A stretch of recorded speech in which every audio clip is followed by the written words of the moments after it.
Boom. How you doing? My name is James Jansmo, aka Beattiger, aka guitar producer for Sunday Gentlemen. How you guys doing? Out of the Seattle area. I will say area, as not to say this is exactly where I am. But hey, how you doing? What you're looking at here? All this, all this stuff, all this over here. It is FL Studio. It's what I produce in. Um, Quick look. A lot of people have heard of this. It's pretty cool. You can see I'm going through here with the microphone. Input two, whatever, blah blah blah. Here's a drum machine. Here's a drum. Here's a drum set that I use. I will use these programs, these little whatever you want to call them, little plugins. A lot of people do this to write songs, to write music. Um, uh, I know it's kind of, and I'm only doing this for those that maybe don't understand a DAW, a DAW, whatever you want to call them. I prefer to like kind of write most of my stuff into the program, like the bass parts, drum parts. I own a bass. Unless I'm playing live, why go through all the process of recording a bass when you can just track it out like this? Drums the same. Guitar, however, I don't think there's ever, and I'm going to say it, ever been anything that sounds like guitar for real. I mean, there are, but does it really sound real? And I think it's the only thing that I don't know if you can. I think it's because guitar is one of those things that is a direct, percussive thing that your body actually touches. You know, every guitar player plays somewhat different. You know, I most people hate the way I play guitar, and I think it's funny because I taught myself how to play guitar, and I do weird shit that they don't understand, and I don't care. A lot of people are like, "Why don't you do this? Why don't you do that?" I said, "I don't know. Why don't I play banjo?" Because I don't like banjo. You heard me. This is my lovely Telecaster I got when I was in college. I added the my latest addition to this is the, I don't know if you can see it very well, is the guy from ZZ Top, guitar player from ZZ Top. I'm losing his name right now. Yeah, I'm not gonna care. That's his pickup. Put it as a single coil pickup. It gives me a little bit more growl. I feel terrible. I can't remember his name. But the reason why I say people hate when I play guitar, number one, I tune to C. C standard. It's just what I do. So there's a lot of. It's a little bit different. Right now, I'm actually using a. Let's go check this out. I'm using some plugins over here. Shout out to the guy that look up any amp IR. It's a free. Look at that big. God, I wish that would just work. I tried to put the big. Oh, my ADHD is coming out. Anyway, any amp IR, look it up. It's a free like amp that, well, it's not really free. You can give as much money as you want. I gave them, I don't know, $15, I think. And you just go look on the internet, search for IR responses. Right now, I'm using like a Mesa Boogie, and there's a Mesa Boogie. I'm using the NA, the Nabrini Audio Minotaur. It's just to kind of show you, just to give me a little gain. That sounds kind of natural. Why did I really have that?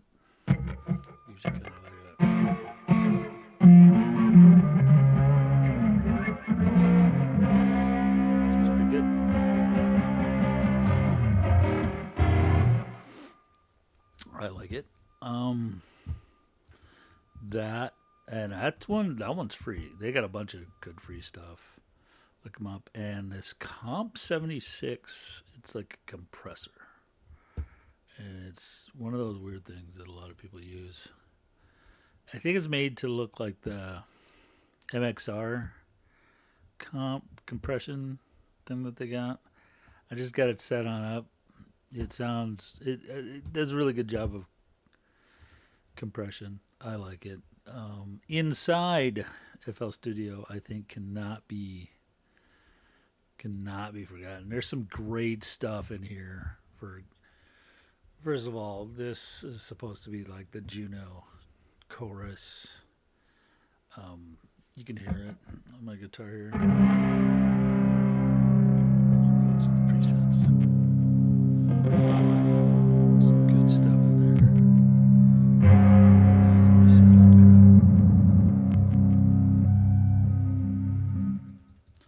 I think I like.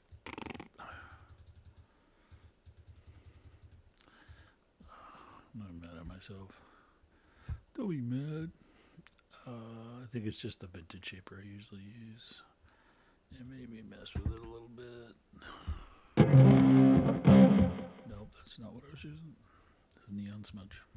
Yeah, it sounds great. God.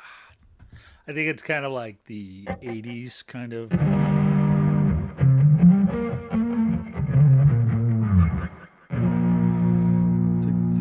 Take that off of there.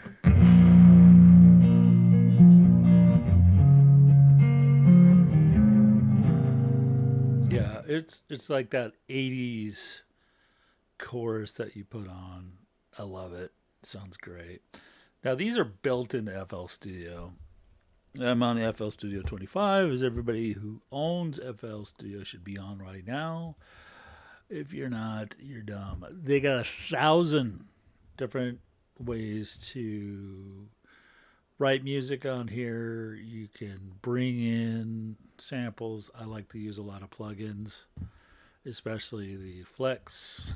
That makes some great bass tones. Their drum is perfect. You can bring in all sorts of stuff. Like, do I have anything? The Jace Lewis Direct stuff. I think that might come with this, but you can add stuff to this. We could sound like Prince with the Lynn thing. They got like a lot of different drum settings that sound great. And I would advise anybody that you want to keep playing music, you want to keep experimenting on music into your 50s like me, and say you had a punk rock background. I'm not going to say I was huge. I'm not going to say I was more than some local guy. That's all I've ever really been able to accomplish. But you know what? I enjoyed my time, and I had fun doing it, and I still want to get out there, and we're still trying to push a little punk band called Sunday Gents. We're a dance punk band, and we are influenced by ska, reggae, dub, all that. Check us out. I'll put a link in down here. Oh my God, I'm bad at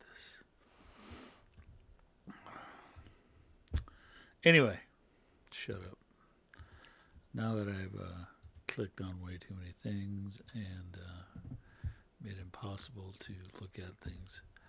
Anyway, so we're going to build a song, and I think I'll build like a kind of a two-tone song. And usually just start off with, we'll start in the drums. I'm going to do that right now. Now, as you can see, when you're in your drums here, so I picked the Jazz Kit multi-out. And the reason why I picked multi-out, number one, I'm going to go after this. I'm going to take that about a tad down. Ew, that's snappy. We're going to take these down a little bit. What am I taking down? I am taking down the tone. Not the tone, but the pitch. Pitch down your kicks a little bit. They can be snappier, but that's what I like right there. I don't know if it's I don't know. I just like it. I like it down there. Why? I'm weird. I don't know. Anyway, so I'm going to I'm going to show you this. This is our pretend kind of FL Studios mixing board kind of thing. As you can see, I've got my guitar settings here. I brought them down a little bit. Here's my fake amp. You know, I've got a little right there. I've got a gate right there, so I can kind of breathe on this guitar without it making a lot of noise. Right after that, I got that compression just to crank that into that. If you put it behind it, it would have that weird pop sound that I'm not pop as the music, but like a popping when I play to like pop it in. If you've ever played with compression like that, especially one of those like stomp box types, you know what I'm talking about. Sounds kind of gross.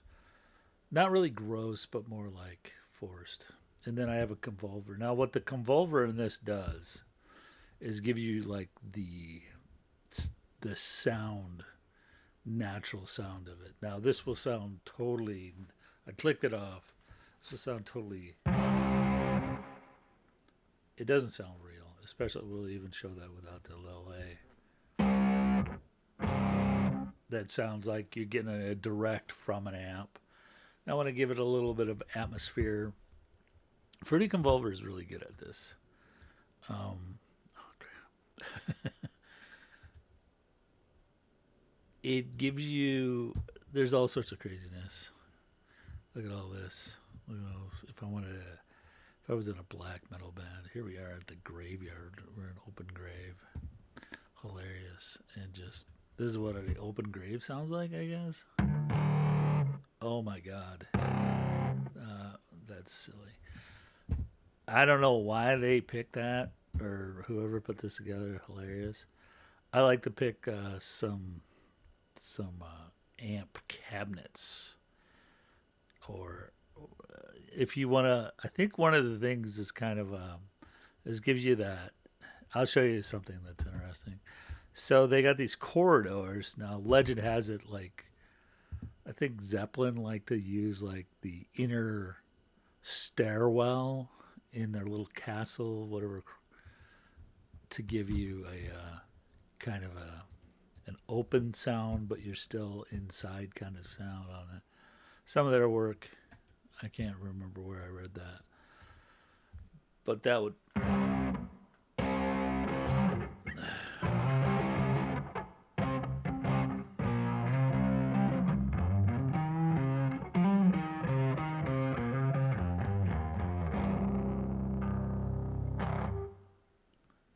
You can kind of hear it. I don't know. It's funny.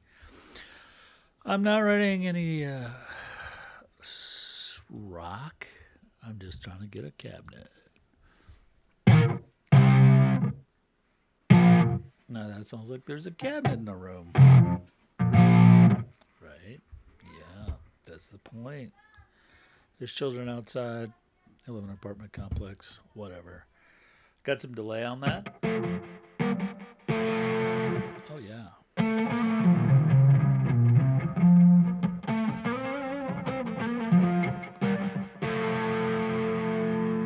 That's the point of what I do. That's what I like. I like two notes. Can't see it. Yes. Two notes at once. That's how I roll. Feel it. Anyway, let's check. We got that up.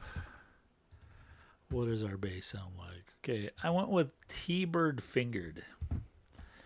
And that's going to give me kind of your basic people outside. Start with an F, maybe. Normally I'll start with your drum. Start with my drums usually. And I've got one started already. I always have a few of these already built in my score. Ugh, I ate too many chips. I ate Pringles Hot Ones chips. They're good with some liquid death. I'm an old man. I can't drink pop anymore. I really shouldn't. So I wrote a little two-tone earlier, and two-tone. Oh, shut the fuck up! No, what am I doing? I don't know what's happening there. Anyway, I want to take the file, open my score, grab my two-tone. There you go. As you can see, there it is. And cool thing about FL Studio, it has the note in the back. That is the bass. It kind of gives you the, oh, that's what the bass is playing now. You know, take a listen to that real quick. Ooh, that bass part sucks. Not even a part. Now that's probably a little fast. So normally these start about 130, 140. Yeah, that feels nice right there. Yeah.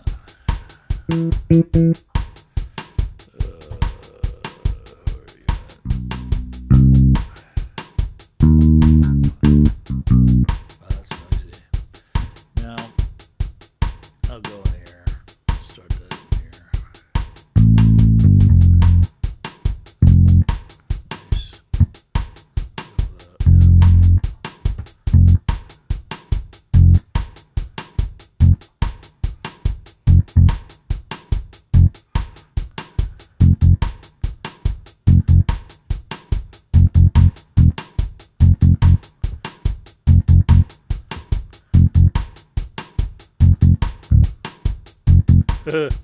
I know. It's like, what's this guy doing? Yeah, I'm one of those peck and paw, kind of pecking.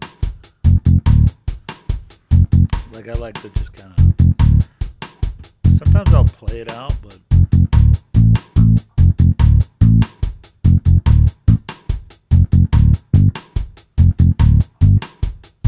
it's kind of like jamming with your friends.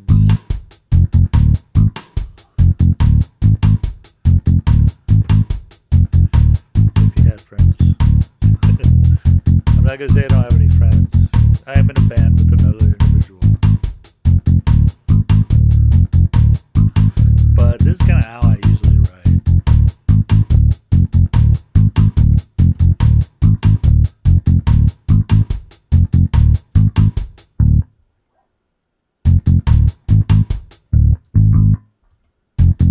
I know.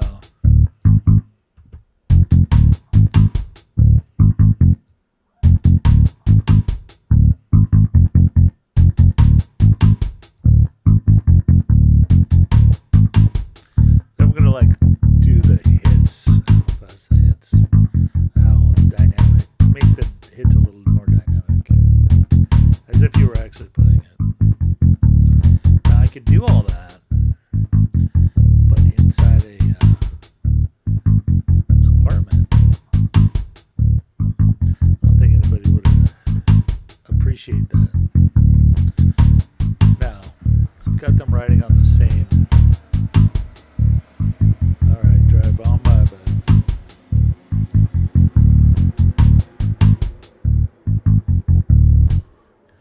Alright, kind of get to how I will play along with this. This is kind of a crazy thing, so. I don't know if it's crazy. So I'm going to copy paste this, copy, and delete it. And you're like, what? What do you do that for? Weirdo. I'm going to go to 4. So I'm building another. This is another part to say. Like, if you're in a regular band, if you're in a real band, and when you go to like a whiteboard or chalkboard or something, you're passing paper around, you just go, this is this part, here's your bass part, or whatever. You just kind of throw that in here, and it's a little bit. Now I have just this bass part.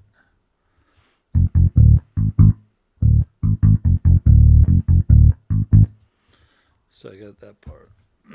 Now, hey weirdo, how do you play along with this?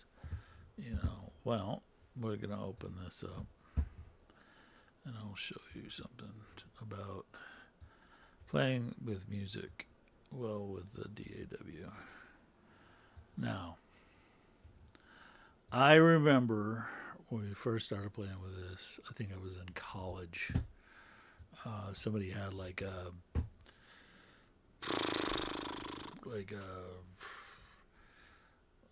oh, I'm bouncing. Bounce.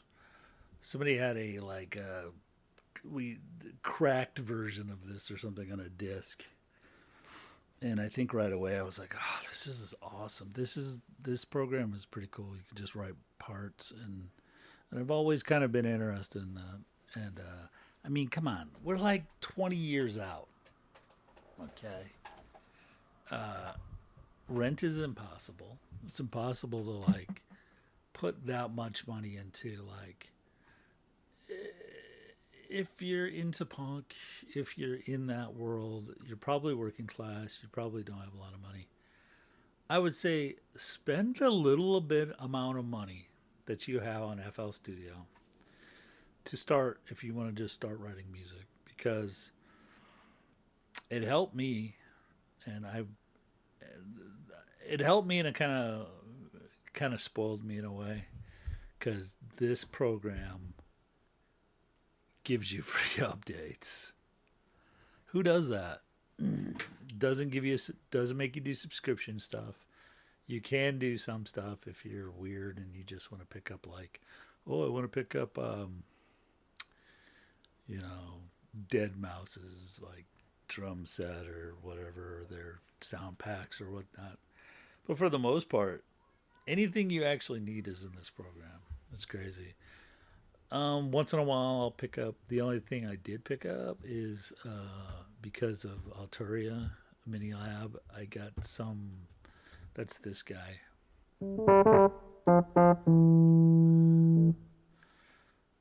This Mini Lab will give you a few things to play with. So and once in a while maybe I'll buy a plug-in here, but I don't spend a lot of money. This is like the one guitar I've had. And I have another guitar since I had in college. I bought this for $400. I got a lot of added stuff on it. I didn't even change the tuner on it. I think they're fine. But I know some of these things, especially keys and stuff like that you want to find. I mean, this stuff sounds great. It usually comes with something like this, it's good stuff. Anyway, I've got my bass part. It's kind of the T-Bird. I think that's a Gibson T-Bird sound or whatever. It's supposed to sound like one. I don't know if it actually does. I just think it sounds good. I need to mellow these out a little bit. But what we're going to do is we're going to take that. We're going to put that in. I usually put it into maybe 12. Yeah, I've already got it turned down pretty good. There's something in there. Going down on that. So I turned it down a little bit there. So you can put some more things on it. Maybe you want to compress that bass a little bit. I don't. You can throw compression on everything if you really want to. I know, but I really like these vintage chorus and vintage phaser that they put in FL Studio straight up. These sound really good. Maybe we'll try the phaser on here. Oh, that's really grimy. Oof. Whoops. Yeah, there you go. No, we're not going to do that. That sounds bad. I'll take this, but I'm going to take these.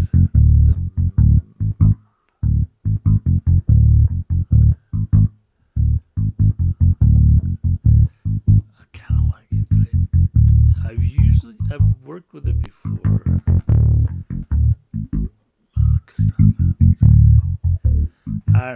I like. Oh, that's what I use. It's the Sense Fiber. That's what I'm looking for. There's something about that weird hollow like phase in the back there. That's kind of cool to me.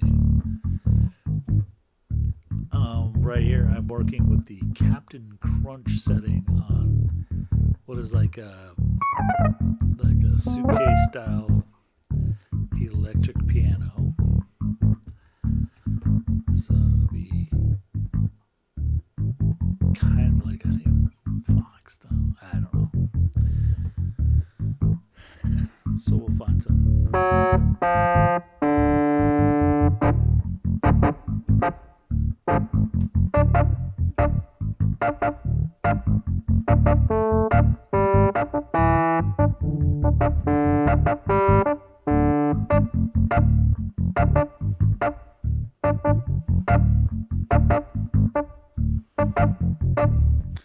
So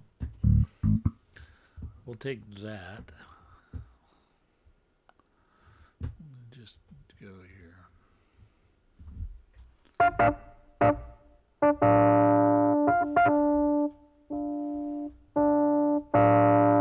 Leave it.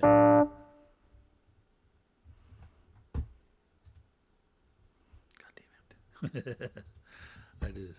Okay, this is the time that you want to go to your macros. And what are the macros? They basically, it's like the computing skeleton for what you're going to do next. Kind of, when you're in Excel, when you're in like, I don't know, say you're doing something at work in a spreadsheet.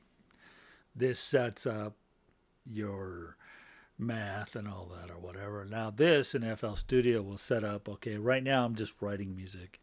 This will come to how are you going to approach this? Do you want to perform with this? Yes, it will do MIDI, it'll do all sorts of other things, but I usually just say prepare for performance mode. God, that's hard to say. Anyway, it'll be, oh no,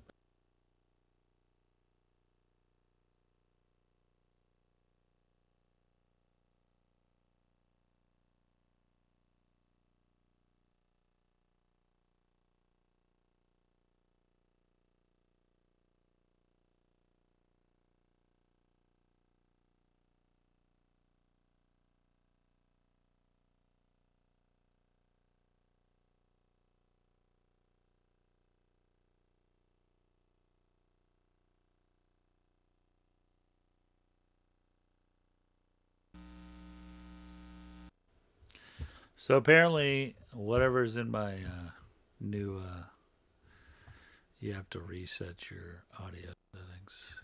It kind of depends on like your audio device. I'm using the Zoom U44 audio interface. It's kind of cool. It's got a little bit of the Z, high Z. You can plug a guitar directly into it. It's kind of nice. All right, we got all of our audio back and everything. Sometimes when you go into macros, it wants to reset a bunch of stuff, and then with this, it wants to reset your audio every time you do that. It's something to do with the fact that it's also a MIDI device. I get it. It's annoying. Whatever. So anyway, you're gonna see something cool here. Woo. All right. So when you're playing anything, right? I'm gonna pick pattern one. What was pattern one? Nothing. There's nothing a better one. I'll probably put an intro drum track onto that. So we'll take. I usually put my drum tracks on track 7. Why? Because it shows up. Boom. Right there. See that showed up there and there. It's kind of cool. This is when I'm in micros. Well, macros. Micros. So we got one drum. We got one. Do we have one drum? We got 2 drum. Where'd that one come from? I think that was the one I had before. So number 2, number 3, maybe three's pretty basic too. So I got 2 drum tracks and a bass track so far. Yeah, so as you can see, that's going to come over here, so we might as well move that drum track over there. Now you go, what is he doing? What is all this? Well, no, I can erase that. It's basically setting up where you want your parts to be on whatever device you're going to play around with. I'm using the Novation MIDI controller. And mind you, shop around, shop eBay. You can find this stuff pretty cheap, especially now. They've been around for a while. A lot of this stuff has been around for a while. I'm kind of a working class guy. I've got a family. I live in a 2-bedroom apartment. This is how I survive. I got some stuff, but it's all fairly cheap. I don't ever really spend anything more than maybe a guitar. I'll spend more than $100, but this stuff I usually wait to see if it's on sale and or used. Most stuff I get is used, like these cameras and all that. These are all those little I use what are these damn things called? I don't know. The Logitech stuff. Some of that stuff gets a 1080p now. Why not?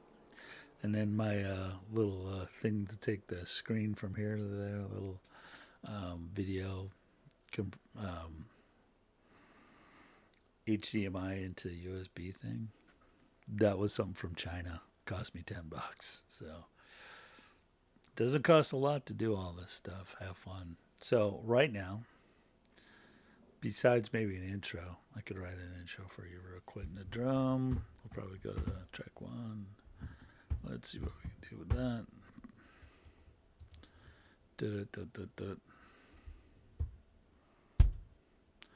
Now, when we're writing, ooh, that's snappy. Boom.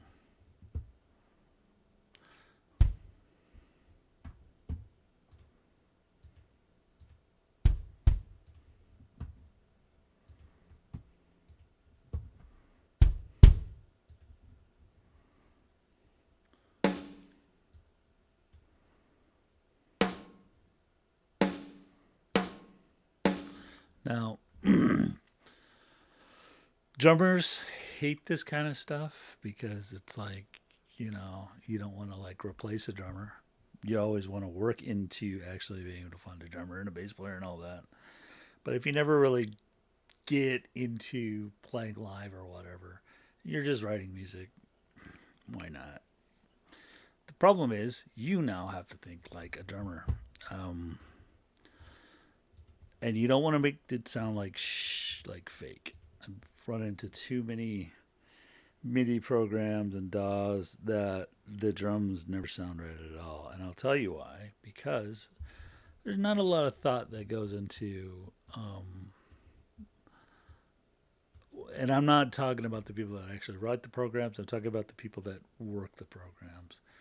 You really have to dig into like your dynamic control. And one of the things that a drummer will do is remember they're playing with velocity and your dynamics of hitting, or even how they hold their hands and stuff like that. And the best thing about FL Studio is all their drums have this. There's always a couple of snare hits. There's a side. Here, listen to the difference.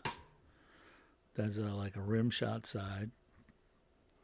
There's an actual hit, a hard hit. Well, not really hard. And then there's a rim hit. It's probably a little bit harder hit, right?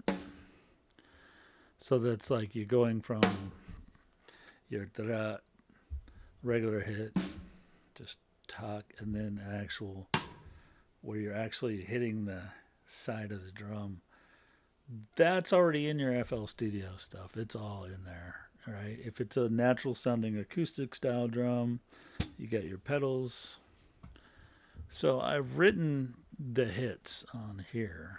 We'll see how they sound.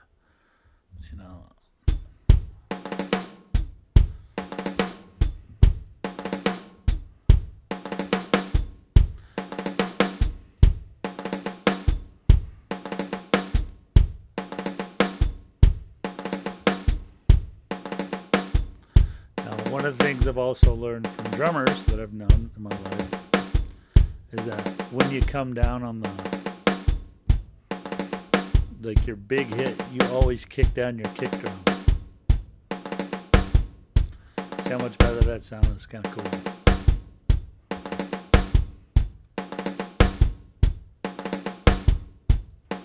Sounds alright.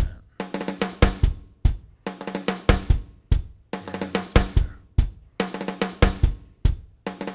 Just got kind of like a drum roll into the song. And maybe I'll do an open hi-hat. There we go. That sounds good. Where's that going to go? We're going to throw it right there. Now, where do we go from here? Well, this is just kind of the beginning of this. So maybe let's go to our pattern for right, like just kind of a keyboard part alongside it. Right. Let's see what that sounds like right now.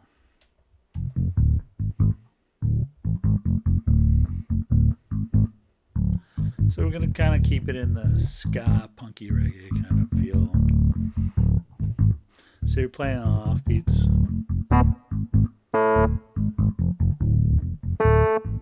Let's go a little higher. I'm one of those guys. I'm like, there we go.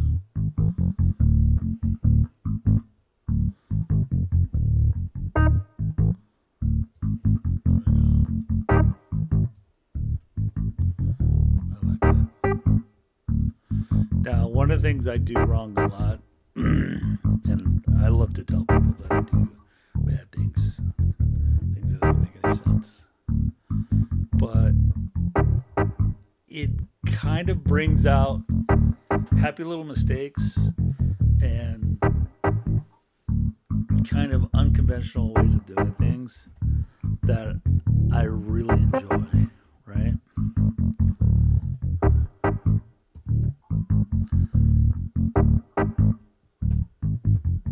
Just to kind of like,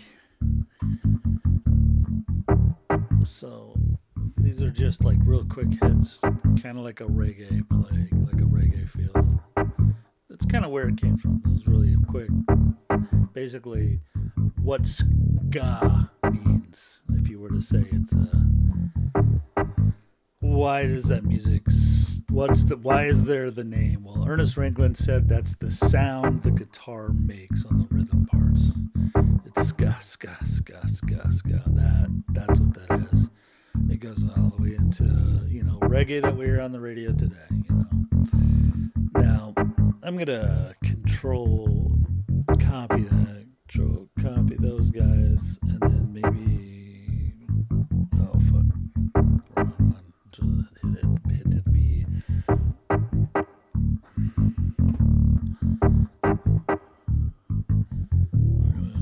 gonna pull this over until we think it sounds pretty cool. I'm not gonna go exactly where it was.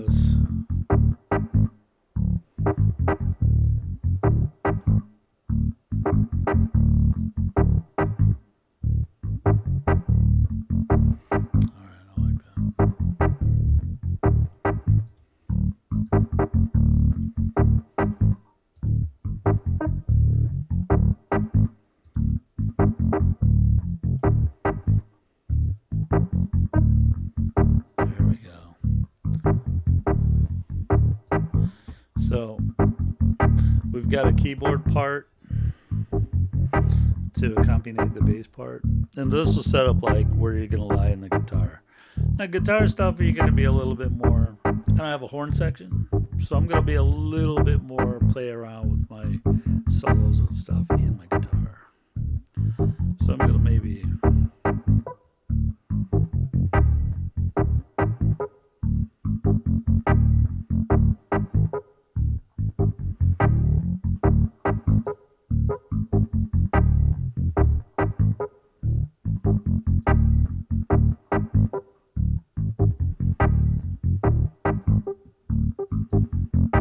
There we go.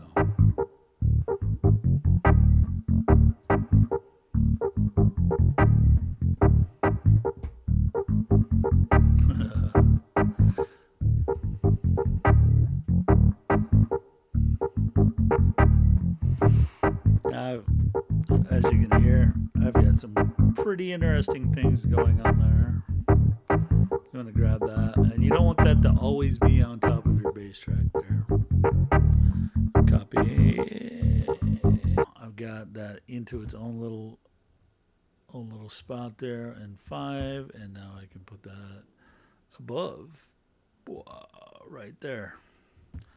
Now I'm gonna have to hit save.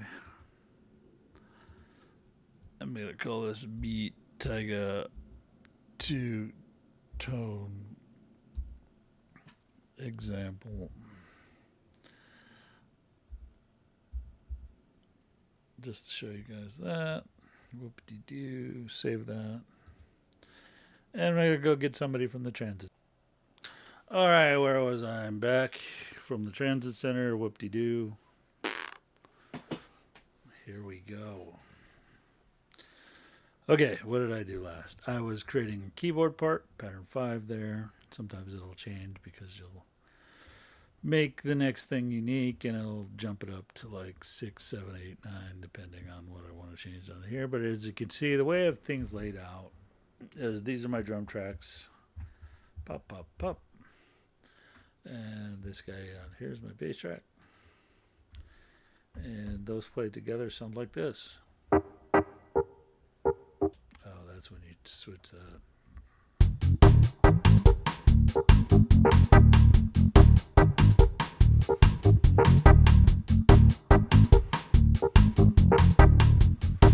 As you say, like I said before, little things like that I like.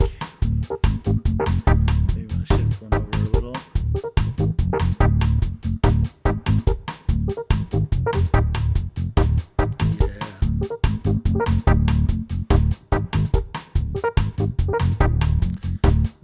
What else do you want to play around with? Well,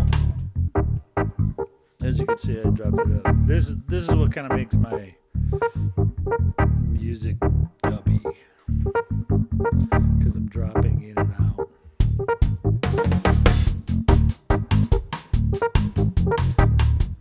This is what I'm talking about.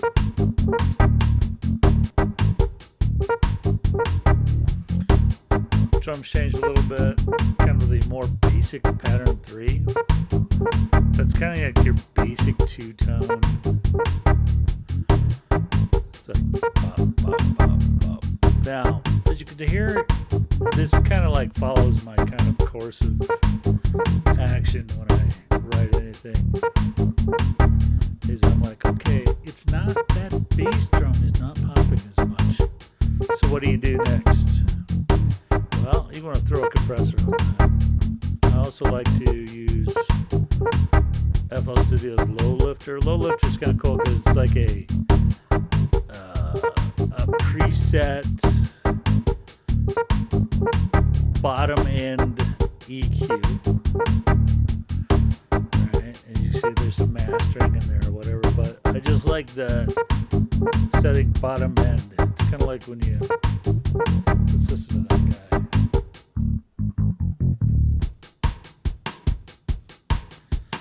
So that's a pretty good bass drum, right? I'm gonna hit bottom end on here. And this is like the settings you'd want to set in the EQ, but they got it all set up for you. Oh, did you hear that? Did you hear that? Turn it on, turn it off. Oh, that's beauty. And just give it a little bit of a pop. Your basic compressor setting. I like doing this. The brick wall compression. Sounds like you're literally playing next to a brick wall to give you that real like reflection kind of compression. That's huge. So now you can either take down the gain in that compressor,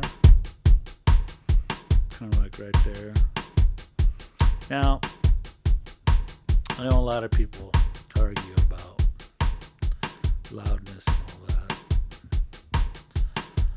I myself am kind of at the point where if you can record everything yourself now, which if you're in music is even just a hobby, unless all you have is like real instruments, and if you have the space to do it, go for it. I'm down. I wish I had a place to play drums. I wish. I don't have that, right? This is the next best thing. You can write all your drums and stuff in here. And I don't see why more people aren't doing this. You know, I don't get it. I think everybody's just so nostalgic for nothing, you know. I think that's all just gatekeeping and stupid shit. So I got a compressor for my... This is the point where I get to where I'm like, I really want to add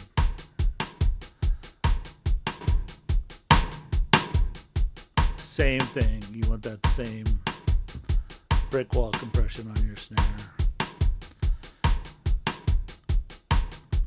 Yeah, see how much good that sounds. Now you can play with your pitch on your snare. You do a little Lars Ulrich thing. Like, what are you doing?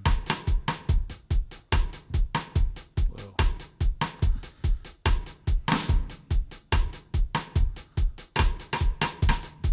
It's a little...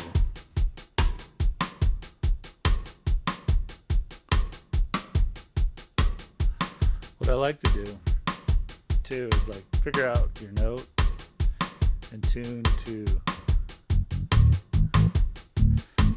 your snare to your note.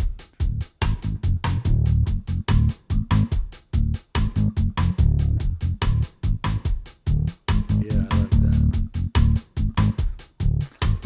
I must have said it there earlier. I don't know how, but I liked it there.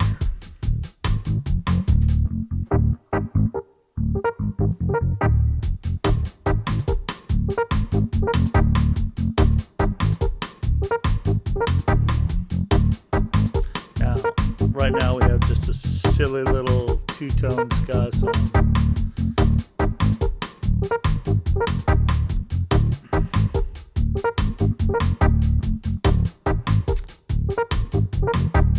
Yeah, like that.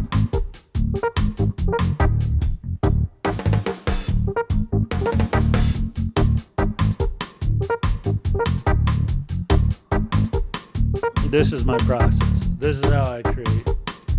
And that's how I get a lot of my songs completed, finished inside the FL Studio and stuff like that. I was gonna say it didn't take all that long to get kind of a bass, you know, a basic song kind of started and completed. And you know, it's kind of a bad thing because I think I spent a lot of time just coming up with that. But a lot of times I'm able to go back and go, oh, now I can create off these old songs that I started. And that's really fun, actually, to find stuff that you did before and kind of mess around. Anyway, I'm James Jansma, a.k.a. Beattiger, a.k.a. Jimmy Jazz. Also with the Sunday Gentleman. Look us up down in the explainer notes, whatever you want to call that stuff.